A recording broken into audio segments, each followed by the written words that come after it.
Кайсы жерден келдиңиздер? Кантип иштеп, кантип айлық алдыңыздар? Мынакей, мына кыз 9.000 айлық алыптыр. Канча жашар болса? 6.000 айлық. Азыр не жайсың? Мынакей, биздин айлық алгандар.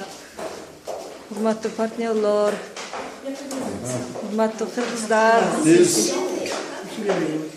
Birinci бұл компанияға денсаулық үшін кирип, үй бүлөбүз менен, неберелер менен продукцияларын алып иштик.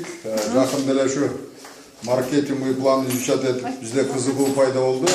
Денсаулык менен ошо параллельно чоң акчага чыгып иштесе болот экен. Ошон үчүн мына бүгүнкү күндө биз бүт семья менен кирип, мына 9 жашар неберемде жаздым, аты Айжана. Бүгін биринчи зарплатанысын алып атат, биринчи уровенди жапты анткени 6.000 алып атат. Биз андан сырткары өзүбүз мына күндөн күнгө ошо доходубуз чоңоюп атат. Анын үчүн иштеш керек экен.